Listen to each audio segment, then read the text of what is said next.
When you think of Edgar Allan Poe, what comes to mind? Probably dark stuff, right? Gothic horror, that beating heart under the floorboards.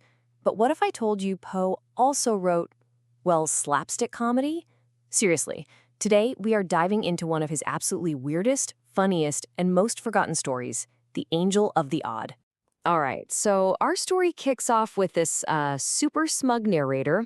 He's had a bit too much wine, feeling pretty good about himself, and he's reading what's basically the 19th century version of a wild tabloid story.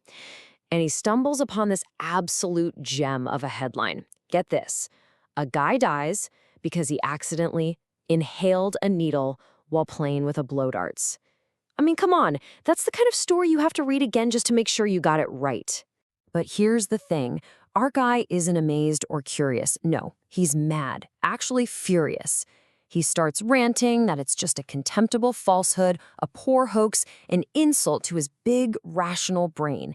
And right then, in this fit of pure intellectual arrogance, he makes a huge mistake. He makes a vow. He declares that from this moment on, he will never believe in anything singular or odd. Oh boy.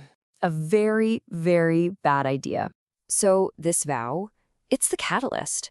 It's what kicks this whole crazy story into gear.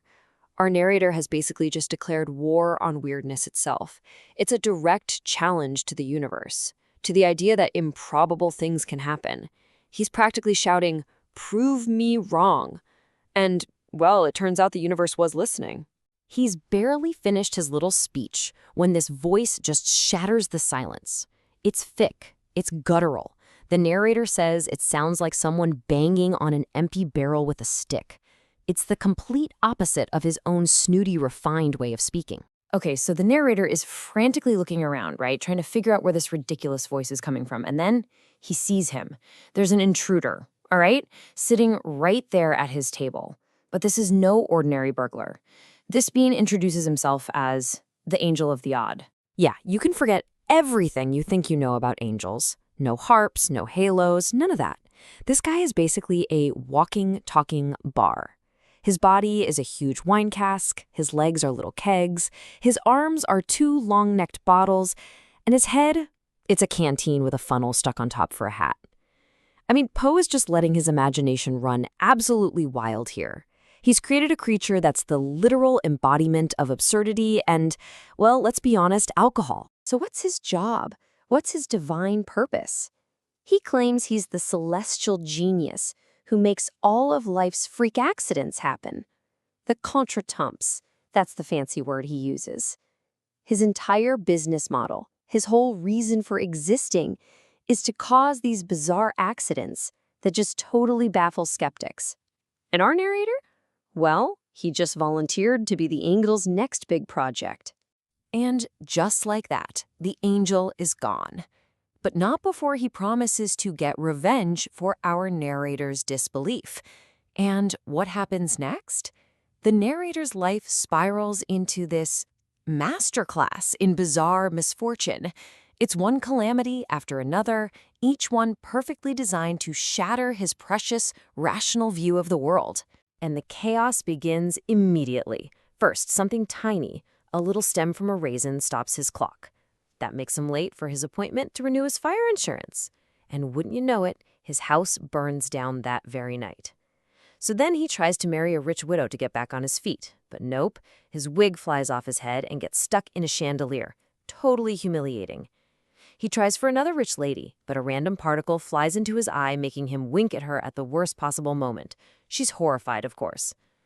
It's just a complete, relentless, and honestly kinda hilarious collapse. So let's just take stock of the damage, shall we? His insurance policy? Lapsed. His chances at marriage? Totally ruined. And his dignity? Oh, that is long gone. The Angel of the Odd didn't just cause a few problems for him. He systematically took apart the man's entire life, one ridiculous accident at a time. At this point, he's broken. He feels like he's cursed. He's totally out of options. So our narrator decides there's only one way out. He heads down to the river, takes off all his clothes, and just jumps. He's trying to end his miserable, accident-filled life for good. But you know who's not done with him yet? The angel of the odd.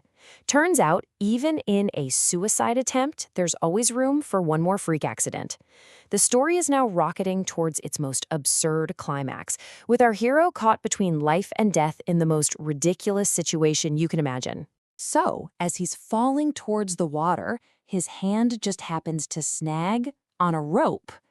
He's been saved by a passing hot air balloon, just floating by. So, good news, he's not drowning. Bad news, he's now dangling hundreds of feet in the air, stark naked, and his grip is failing fast. And guess who he sees looking down at him from the balloon's basket, just casually puffing on a pipe? Of course, it's the angel of the odd. The angel peers over the side and, just as calm as you please, asks this poor, desperate, dangling guy who he is and what in the world he thinks he's doing there. So the angel offers him a deal, a way out. All he has to do is perform one simple act of submission. Just put his right hand in his left breeches pocket. Sounds easy, right? But hold on a second. First, remember his left arm was broken back in the fire. And second, and this is the real kicker, remember when he took off his clothes by the river? A crow flew off with them. The man has no breeches. He can't do it. It's an impossible task. All our narrator can do is just hang there and shake his head in total defeat. This is it. This is the moment of truth. So what's the angel's final absurd lesson for our poor, broken skeptic? The angel's response? He just roars and cuts the rope, and the narrator starts to fall. But this isn't just any fall. No. This is another one of those perfect little accidents. He falls straight down the chimney of his own house, which, by the way, has just been rebuilt. He lands right on the hearth in his dining room, the exact spot where this whole nightmare began. He hits the floor, and then he wakes up. So he wakes up, and the room is an absolute wreck. The table's been knocked over, there's broken glass everywhere, dessert is all over the floor, and, what's this? An empty jug of gin, a specific kind called Schiedam Kirschenwasser. It's the perfect setup. You could easily explain this whole thing away as a wild, drunken dream, or is it the perfect calling card left by a very, very peculiar angel? And that, right there, is the genius of how Poe ends this story. Was it all just a crazy, drunken hallucination that got kicked off by reading a weird news story? Or was it the perfect revenge? A truly supernatural encounter so masterfully planned that it left behind its own completely plausible, rational explanation. Poe never tells us. He just leaves you hanging, letting the angel of the odd get the final laugh.